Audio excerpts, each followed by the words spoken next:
Hi, welcome to the special edition week 4. Hey guys, welcome to the special edition week 4. I am here to just give you my updates. I'm going to give you my stats first. We left last week. We ended in Louisiana, so we started in Louisiana, Missouri this week, and we ended in Charleston, Missouri. It's about 248 miles from Louisiana to Charleston on a bike, the path that we took. And my average was 13 to 14 miles per hour. I still don't have my speed up when it comes to the hills and some of the headwinds, although the headwinds is not as bad here as it is like in Minnesota. Woo! Definitely not the same. But that's still factored into my speed. So I still don't have my speed up to the way that I would like it, like with the hills, but that's okay. The other thing that happened is we got a lot of people telling us from, as we have gone along and we've been sharing our route with people, we had a lot of people telling us, do not bike through St. Louis. It's not safe. In fact, all the way back up to Quincy, Illinois, when we met Eleanor that you saw, she even said, don't bike around St. Louis, or don't bike in St. Louis. So, and I had several people since her tell me that. So we decided the wise thing to do would be to strap the bike on and drive through St. Louis instead of biking around it just for safety reasons. So that's what we did. And I was really bummed too because there's a lot of things in the book that I have about biking through St. Louis that I really wanted to see and be able to share with you. Some good scenery, but it's okay. So we kept going after that, and then we got to the Trail of Tears State Park, which was really awesome. That really impacted me quite a bit. That was a big day. That was a good day. And then also we went to the Cape Girardeau, and we met Cody and Haley, which is really fun to meet some other river travelers, and it was just fun to share the river that we had in common. That was really cool. The hard thing about this week was that we had a couple setbacks, so I wasn't able to pedal as many days. I wasn't able to pedal the whole week. I've been sick, and so that kind of stopped me. And then there were just a couple other reasons why we weren't able to go further for a little bit. And then, but the good news is while I was not feeling good, we took that day and we did laundry. Because we haven't done laundry since we left home. So, if you can imagine, it was piled up and I needed to do it. So that felt so good. We got everything clean. We emptied the whole car. We vacuumed it all out, cleaned everything, did all the laundry. So now everything is all nice and clean and it feels so much better. So, excuse me. After that, so that was the one bad thing about this week, is that I really only got about four days of pedaling or 3 days even of pedaling instead of my normal 6 days, which was kind of hard. Other than that was really the only bad part of the week. Everything else was really good. It was fun to be able to meet Cody and Haley and all the other people that I met. And then in Charleston, we met a truck driver named Tom. And he is from St. Louis, so he was really disappointed that we didn't go through St. Louis because he said, oh, you just need to know where to go. Well, we didn't. So he was giving us all these information about what to go see, and he gave us about 3 different things. And he said, when you come back, you need to go through St. Louis and go here and go here. And I grew up 2 blocks from this farmer's market, which actually... The farmer's market, I really do want to go see, because that farmer's market has been around since 1779, I think it was. 1770. It was either 1776, 78, or 79. Somewhere in there. That is the oldest farmer's market. Isn't that awesome? It was so cool. And it's still really active, and they have all sorts of fresh produce there. I saw a picture of it online. He was showing me some stuff. It looks awesome. So I hope we do get to go back and that I can go through there and check that out, because that would be really cool. But yeah, and he was really sweet. We spent 3 hours with him over breakfast because he has so much information about so many different things. We talked for so long about all sorts of things.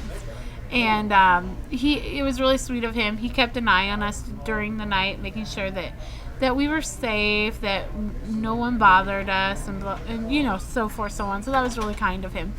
And then we met Judy. Oh, what a sweet, precious woman. And she was like, she had such a sweet soul. She said to me the same thing that I say, is it's so nice to meet strangers and share your life with them. And I thought, yes, that's exactly it.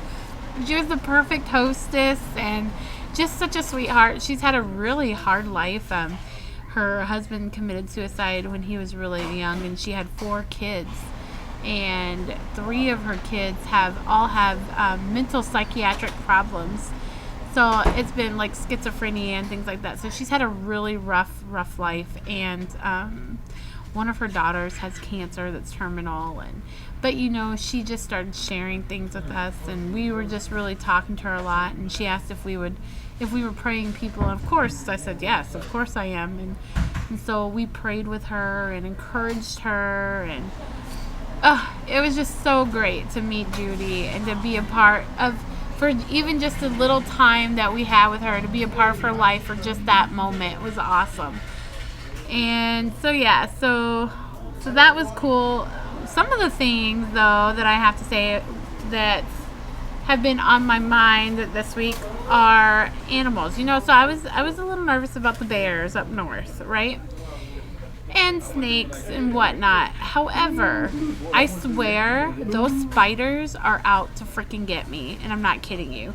Like, I had 2 ginormous spiders, like the big bodies, the long legs, and they just move slow. Like they're determined. They know their prey. They're going after it, and they're not going to be deterred. They're not worried. And I was like, and they're always on my side of the car. Why is that? They're out to get me. I'm not kidding you. So if you guys don't know me, I have a history with spiders. So that's for another day. But spiders and I have a history, and it's not a good one. But luckily, thankfully, my Sherpa is well versed in the removal of spiders. And so she was able to take care of not just one, but both of those spiders and the removal of them for me. So that was great. Very great. Everyone should have a Sherpa when they travel. I'm telling you, it's the only way to go. The only way to travel. The other thing is the dogs here.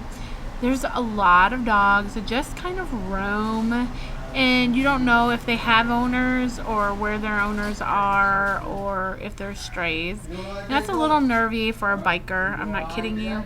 When that Doberman charged me, I was like freaking out. Although it did stop like 10 feet before it got to me, which I was very thankful. So I think I did the right thing in getting off the bike. But yeah, that's the other thing I'm concerned about while I'm biking. I'm always watching for. Other thing that's been kind of interesting that I've been wanting to share with you guys for a long time are some of the things that I find on the shoulder of the road. Like you guys have no idea the stuff that you see. I have found a TV. I have found a sandwich, someone's lunch, in a Ziploc bag, all nice and ready. Their mom probably made it for them.